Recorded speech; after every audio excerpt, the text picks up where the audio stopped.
2 ಎಕರೆದಲ್ಲಿ ಸುಮಾರು ಸಾರ ಸಡ್ಡಿ 8 ಲಕ್ಷ ದುಡಿತೇನೆ ಈಗ. 8 ಲಕ್ಷ 8 ಲಕ್ಷ ಐತಿ ಇವತ್ತಿಗೆ ಹೋಗ್ಬಿಡೋಣ ಬೇಕಾರೆ ಅಂಥ ವ್ಯಕ್ತಿತನ ನನ್ನ ಹತ್ರ ಇವತ್ತಿಗೆ ಗುರುವನ್ನತನ ಇಲ್ಲ. ಯಾವ ಇಂಜಿನಿಯರ್ಗೆ ಐತ್ರಿ ಸಂಬಳ? ಮತ್ತು ವಿಚಾರ ಮಾಡಿರಿ ಸರ್ 8 ಲಕ್ಷ ಇವತ್ತಿಗೆ ಆಗೈತೇನೆ. ಈ ಪಾಠ ನಾವು ಮಕ್ಕಳಿಗೆ ಮಾಡಲಿಲ್ಲ ಮನ್ಯಾಗ ನಾವು ಹೇಳಿಲ್ಲ ಹಿರಿಯರು ಹೇಳಿಲ್ಲ ಮಸ್ತರು ಹೇಳಿಲ್ಲ. ಓದು ಓಡಲಿ ಹೊಡಲಿ ಬಿಡಬೇಡ ಅವನ್ನ ಬಿಡಬೇಡ ಹೊಡಲಿ ಬಸವಣ್ಣ ಬೇಕಂದ್ರೆ ತಾಯಿ ಬೇಕು, ಗೊತ್ತಾಯ್ಬೇಕು. ಎತ್ತ ತಾಯಿ ಹುಟ್ಟಿಚಾಳ, ಆದ್ರೆ ನನಗೆ ಅನ್ನ ಬೇಕಂದ್ರೆ ಈ ತಾಯಿ ಬೇಕು. ಈ ತಾಯಿಯಿಂದ ಅನ್ನದಿಂದನೇ ಜಗತ್ತು, ಅನ್ನವೇ ಶ್ರೇಷ್ಠವಾದ, ಅನ್ನದಿಂದ ಚಿನ್ನ. ಖರೆ 3 ತಾಯಂದಿರ ನನಗಂತೂ.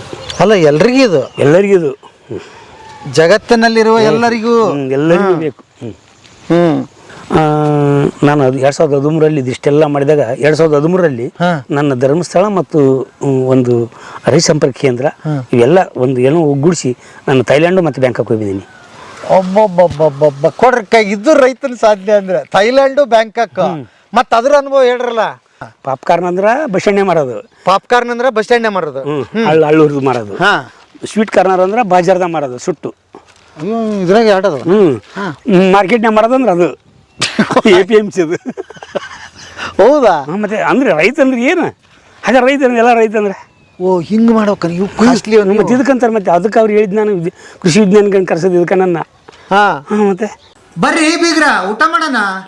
ಬಾಳ್ ಮಂದಾಗ್ಲಿ ತಗೋರಿ. ನಿಮ್ಮ ಬಾಯ ಅರಿಕೆಯಿಂದ ಹಂಗ ಆಗ್ಲೇವಾ? ಇದೆಲ್ಲ ಬೇಕಾ? ನುಗ್ಗಿ, ವಿಳ್ಳೆದೆಲೆ, ಒಟ್ಟು ಇದೈತಲ್ಲ ಇದನ್ನೆಲ್ಲ ಏನು ಬೇಕು ನನಗೆ ಅಷ್ಟೇ ಬೆಳ್ಸಕತ್ತೀನಿ. ಮತ್ತು ಒಂದು 4 ಅಡಿಕೆ ಗಿಡ ಹಚ್ಚೀನಿ ಸಾವಕಾಶ ಮಂದಿ. ಕೃಷಿ ಹೊಂಡ ಮಾಡಿಕೊಟ್ರಿ ವರ್ಷ. ಕೃಷಿ ಹೊಂಡ ಮಾಡಿದ್ರ? ನೀರಿಲ್ಲ? ನೀರು ಬರ್ತಕ್ಕಂಥ ನೀರು ಅಂದ್ರೆ ಮಳೆ ಜೋರಿಲ್ಲ.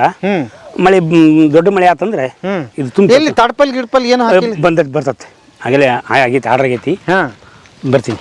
ಓಕೆ. ಮೇವು ದನಕ್ಕೆ ಹುಲ್ಲು, ಗಿನಿ ಹುಲ್ಲು ಇಷ್ಟೆಲ್ಲ ಬೆಳೆಸಿ ಇದೊಂದು 400ರಿಂದ 500 ಕಾಯಿ ಬಿಡುತ್ತೆ ಮನೆಗೆ. ಚಟ್ನಿ ಇದು ಒಳ್ಳೆ ಅದ್ಭುತ. ಮಾವಿನಕಾಯಿ, ಉಪ್ಪಿನಕಾಯಿ ಮನೆಗೆ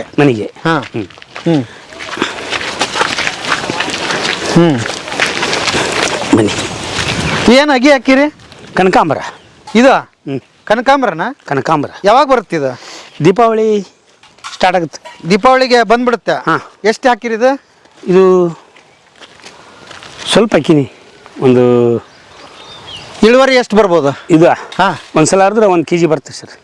ಒಂದ್ಸಲ ಹರಿದ್ರೆ 1 kg. ಇದಿಷ್ಟು? ಇಷ್ಟೇ ಅಲ್ರಿ, ಇಷ್ಟ ರೀ. ಅದು ಬೇರೆ ಇದ್ದಲ್ಲ, ಮಾರಿಗೋಡಿಲ್ಲ ಅಲ್ಲಿ. ಅದು ಚೆಂಡು ಹೋದ ಅದು. ಇಷ್ಟೇ ಅಲ್ಲ ಇದು.